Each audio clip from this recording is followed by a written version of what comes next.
بسم اللہ الرحمن الرحیم نحمدہ ونصلی علی رسولہ الکریم اللہم صلی علی محمد وعلی آل محمد کما صلیت علی ابراہیم وعلی آل ابراہیم انک حمید مجید اللہم بارک علی محمد وعلی آل محمد کما بارکت علی ابراہیم وعلی آل ابراہیم انک حمید مجید رب اشرح لی صدری ویسر لی امری واحلل عقدۃ من لسانی یفقہوا قولی۔ تو میرے بھائیوں، دوستوں، بزرگوں، ہماری بات سیرت کے موضوع پہ چل رہی تھی اور ہماری بات یہاں تک پہنچی تھی کہ خواب کے بارے میں کبھی جھوٹ نہ بولو، کیونکہ یہ اللہ کی طرف سے ہے، اور خواب کے بارے میں اگر جھوٹ بولیں گے تو جیسے کہ یہ جھوٹ اللہ پر آپ نے کیا ہے، جیسے یہ جھوٹ اللہ پہ آپ نے کیا ہے۔ اور خواب کے بارے میں تو بہت ساری تفصیلات آتی ہیں۔ فرمایا کہ اگر کوئی ڈر والا خواب دیکھے، تو اپنے الٹے کروٹ بدل کر 3 بار تھوک پھینکے الٹی کروٹ پہ، اور لا حول ولا قوت الا باللہ، اعوذ باللہ من الشیطان الرجیم، اعوذ باللہ من الشیطان الرجیم، اعوذ باللہ من شر حاذ الرؤیا، یہ پڑھ لیں یا اعوذ باللہ من الشیطان الرجیم ہی کر لیں، تو اللہ جل شانہ، اور کسی سے اس خواب کا ذکر نہ کرے تو اللہ جل شانہ اس کے ہر شعور سے بچائیں گے۔ فرمایا کہ جو اچھا خواب دیکھتا ہے، جس نے اچھا خواب دیکھا، کوئی بھی اچھا خواب دیکھا، پھر وہ اس کو کسی سے ذکر نہ کرے، اور اسے ایسے ایک دوست کے ساتھ ذکر کرے جو اہل علم ہو، جس کو تھوڑی سی خوابوں کی تعبیر آتی ہو یا اہل علم ہو، کیونکہ یہ خواب کے بارے میں اللہ کے رسول نے فرمایا حدیث پاک میں، جس کا مفہوم یہ ہے کہ یہ خواب جو ہے، خواب کی تعبیر جو ہے، وہ پرندے کے چونچ میں ہوتی ہے، یا اس کے پاؤں کے اوپر دانہ پڑا ہوتا ہے پرندے، پھر وہ جس طرف تم بات کرو گے اس طرف گرا دے گا۔ تو میں تعبیر کا غلط کرنا تو شاید ایسا بھی ہوتا کہ اس تعبیر کے موافق ہو جو اس نے غلط تعبیر کی، اور اللہ جل شانہ کے جتنے بھی انبیاء علیہ الصلوۃ والسلام آئے، اللہ جل شانہ جتنے بھی انبیاء علیہ الصلوۃ والسلام آئے،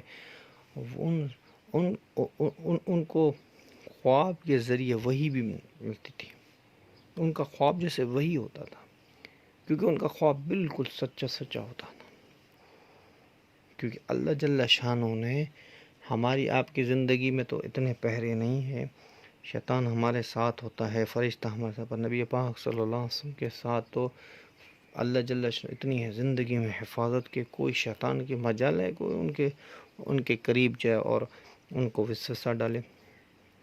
بی بی عائشہ رضی اللہ تعالیٰ عنہ فرماتی ہیں نا، اسی لیے کہ حضور اکرم صلی اللہ علیہ وسلم کا خواب ایسے ہوتا تھا جیسے کہ صبح صاف سورج کی طرح، اور اس حقیقت میں ہوتا تھا کہ بالکل صاف آپ کو بتایا جاتا تھا۔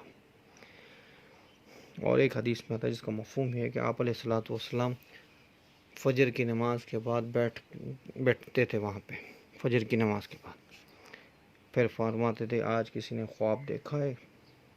تو خواب کی جو حقیقت ہے وہ بہت ہی بڑی ہے، اور اسی لیے فرمایا ہے کہ خواب کی جو تعبیر ہے وہ کسی صاحب جو علم ہو اس کو بتاؤ خواب کو، تاکہ وہ اس کی کوئی اچھی تعبیر کرے۔ تو اگر اس نے غلط تعبیر کی تو اس کے موافق ہو جائے گا۔ حدیث میں ہے، حضور اکرم صلی اللہ علیہ وسلم نے فرمایا ہے کہ نبوت کا تو دروازہ بند ہو چکا ہے مجھ پر، اب نبی نہیں آئے گا، کوئی بھی نبی، اب کوئی نبی نہیں آئے گا قیامت تک، بس نبوت کا دروازہ بند۔ پر خواب قیامت تک چلتے رہیں گے۔ خواب کسی کے لیے، یا خواب خود دیکھے یا کسی اور نے کسی کے لیے دیکھا، یا نیک صالح آدمی ہیں وہ اس نے خواب دیکھا آپ کے لیے، یا کسی نے خواب دیکھا کسی اور کے لیے، یا کسی نے خواب دیکھا اپنے لیے، اور اس میں جو بشارتیں ہوتی ہیں وہ آج بھی سچی ہوتی ہیں۔ ایسے نہیں ہے کہ بھئی خواب کی جو بشارت ہوتی ہے وہ غلط ہو۔ تو کچھ بشارتیں خواب میں ایسی جو سچی ہوتی ہیں، اور خود حضور اکرم صلی اللہ علیہ وسلم نے کہا، فرمایا کہ خواب جو ہے وہ نبوت کے 46 نبوت کے 46 حصوں میں سے ایک حصہ ہے۔ 46 حصوں میں سے ایک حصہ ہے، 46 حصہ ہے نبوت کا خواب میں۔ اور اسی حدیث کو بنیاد بنا کے مرزا قادیانی نے بھی اسی کا فائدہ لیا اور موقع لے کے اپنے آپ کو نبی کہلاتا تھا کہ مجھے خواب آیا ہے اللہ کے رسول کی۔ یہ تو حدیث ہے بھائی، حدیث تو اللہ کے رسول کے موجود ہے، یہ ہم اس سے انکار نہیں کرتے، پر اس کا فائدہ اٹھا کے تم کہہ رہے ہو کہ بھئی میں نبی ہوں۔ یہ کیسے ہو سکتا ہے؟ مجھ پہ وہی نازل ہوتی ہے، یہ کیسے ہو سکتا ہے خواب کے ذریعے؟ تو بھائی ہم جو ہیں جز کو دیکھ کے کل کے پیچھے نہیں بھاگیں گے، کل کو دیکھ کے جز کے پیچھے بھاگیں گے۔ آپ علیہ الصلوۃ والسلام نے فرما دیا کہ میں نبوت کا دروازہ بند ہو گیا مجھ پر، ٹھیک ہے، اب نبی کوئی نہیں آئے گا، بس ختم۔ پر یہ خواب کا جو خواب ہے وہ بھی 46واں حصہ جو ہے وہ خواب ہے نبوت کا۔ اس کا مفہوم یہ ہے، اس کا مفہوم جو ہے وہ یہ کہ مطلب خواب جو ہوں گے وہ آتے رہیں گے قیامت تک، اور اس میں بشارتیں بھی ملتی رہیں گی، اس میں اللہ پاک روکتے بھی رہیں گے۔ تو اسی کے ذمے جیسے ایک آدمی کا وہ بازو پڑا ہو، ہم سب کہیں گے بھائی یہ تو بازو پڑا ہوا ہے کسی آدمی، ہم نہیں بولیں گے یہ آدمی پڑا ہوا ہے، یا ہم کہیں گے بھائی یہ ایک ٹانگ پڑی ہوئی ہے، نہیں یہ آدمی پڑا ہوا ہے، ہم تو نہیں کہیں گے یہ آدمی، بھائی یہ ٹانگ پڑی ہوئی ہے۔ پر جب آدمی پڑا ہوگا تو اس کے جز کے کل کے ذمے نہیں ہوگی، بھائی یہ آدمی پڑا ہوا ہے، بھائی اس کی ایک ٹانگ کٹی ہوئی ہے، اس کی ایک ٹانگ ہے، اس کی ایک ٹانگ، یہ آدمی پڑا ہوا ہے۔ تو ویسے ہی خواب کے ذمے جو ہے وہ تو ہے، اللہ کے رسول نے فرما دیا بھئی انا خاتم الانبیاء لا نبی بعد، میرے بعد کوئی نبی نہیں آئے گا۔ تو میرے بھائیوں اور غیر جو ہیں اسی چیزوں کا وہ دیکھتے ہیں، کہاں سے کوئی حدیث اٹھائی، کہاں سے کوئی قرآن اور حدیث کو لے کے پھر ان پر حملہ کر کے توڑ کے ان کو آگے پیچھے کر کے بھئی اپنی بات کو ثابت کرتے ہیں۔ تو اللہ جل شانہ ہمیں اور آپ کو اس سے حفاظت دے۔ حضور اکرم صلی اللہ علیہ وسلم کے بارے میں بات چل رہی تھی کہ آپ علیہ الصلوۃ والسلام کو نبوت سے پہلے عجیب خواب آنا لگ گئے، اور آپ علیہ الصلوۃ والسلام فرماتے ہیں کہ میں جہاں سے جاؤں مجھے سلام کی آوازیں آنا شروع ہو گئی۔ اب نبوت اللہ کو دینی ہے، تو آہستہ آہستہ ان کا ایک تو اسی حساب سے ایک بی بی صاحب۔ اور ایک بات کہ خواب کے بارے میں وہ یہ ہے کہ خواب جو ہے خواب ایک پورا علم ہے۔ خواب اس پہ علماء اکرام نے بڑی کتابیں لکھی ہیں، رویا پہ، خواب پہ۔ خواب اچھا ہوتا ہے، اس کی تعبیر کبھی کبھی بری ہو جاتی ہے، خواب برا ہوتا ہے کبھی کبھی اس کی تعبیر اچھی ہو جاتی ہے۔ ایک بی بی صاحبہ نے خواب دیکھا، اور اس نے دیکھا خواب میں، اور بڑی ڈری ہوئی تھی، اور اس نے خواب دیکھا کہ نبی پاک صلی اللہ علیہ وسلم کو، یا رسول اللہ میں نے دیکھا کہ آپ کے جسم کا ایک ٹکڑا کٹا، اور بی بی فاطمہ رضی اللہ تعالیٰ عنہ کے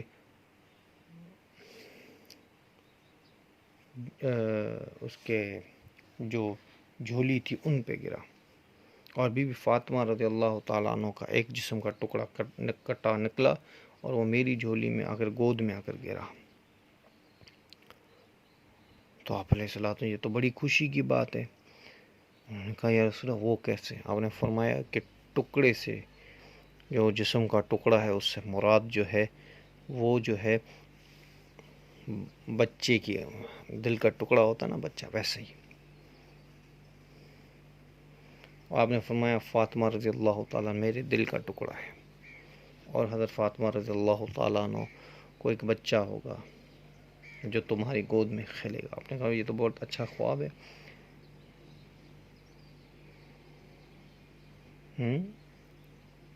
تو میرے بھائی اور دوستوں، پر کبھی کبھی برے برے خواب فرمایا کہ اچھے بھی ہو جاتے ہیں۔ جیسے یوسف علیہ السلام خود خوابوں کی تعبیر کیا کرتے تھے، وہ بڑے خوابوں کی تعبیر میں ماہر تھے۔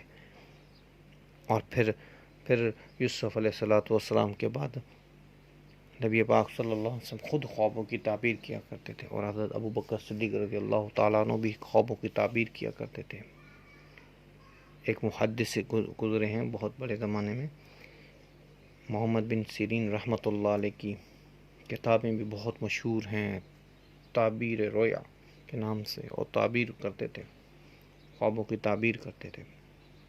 اور میں ایک آدمی آیا ان کے پاس کہ میں نے خواب دیکھا ہے کہ میری چارپائی کے نیچے آگ جل رہی ہے، یا میرے گھر کو آگ لگ گئی ہے۔ تو ابن سیرین رحمۃ اللہ علیہ نے ان سے کہا، محمد بن سیرین رحمۃ اللہ علیہ نے ان سے کہا کہ جاؤ، اللہ جل شانہ تمہیں دولت سے نوازے گا۔ کچھ مہینوں کے بعد، 5 مہینے 6 مہینوں کے بعد ایک دوسرا آدمی آیا، اس نے بھی خواب یہی بتایا کہ میں نے دیکھا یا تو میرا گھر جل رہا ہے یا میرے چارپائی کے نیچے آگ لگی ہوئی ہے۔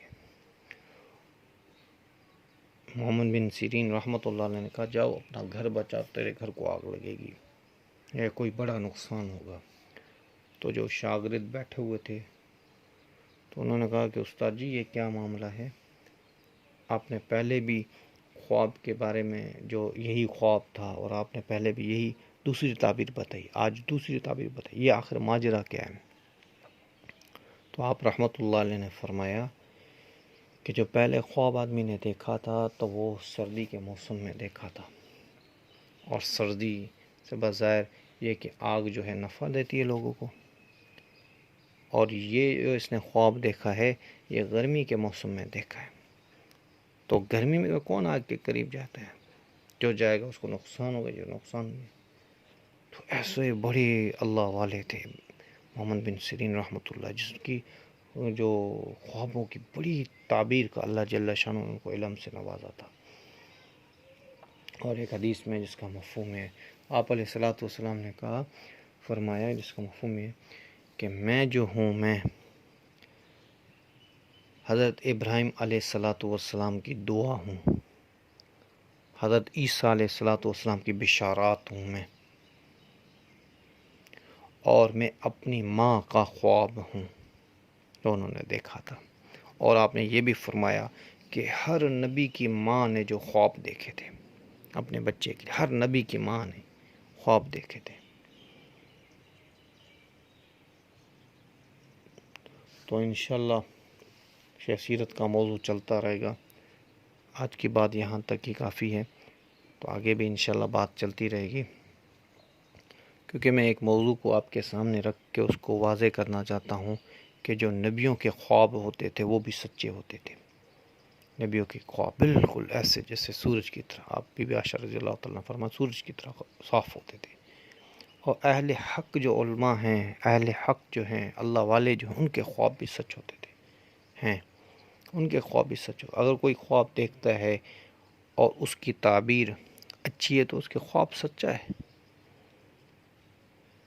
اسی لیے فرمایا کہ خوابوں کو کسی اور کو نہ بتاؤ، اہل علم کو بتاؤ، اہل علم کو بتاؤ خواب کو۔ ایک آدمی نے کسی کا جنازہ دیکھا تو اس کی خواب کی تعبیر پھر کسی اللہ والے سے کی کہ بھائی اس خواب کی تعبیر کیا؟ اس نے کہا کہ اللہ جل شانہ نے بتا دیا کہ میں تجھے ضرور ضرور حج کرواؤں، اور وہ حج پہ گیا وہی آدمی. تو اللہ سے دعا ہے کہ اللہ عمل کی توفیق دے. وما علینا الا البلاغ. بسم اللہ الرحمن الرحیم. نحمدہ ونصلی علی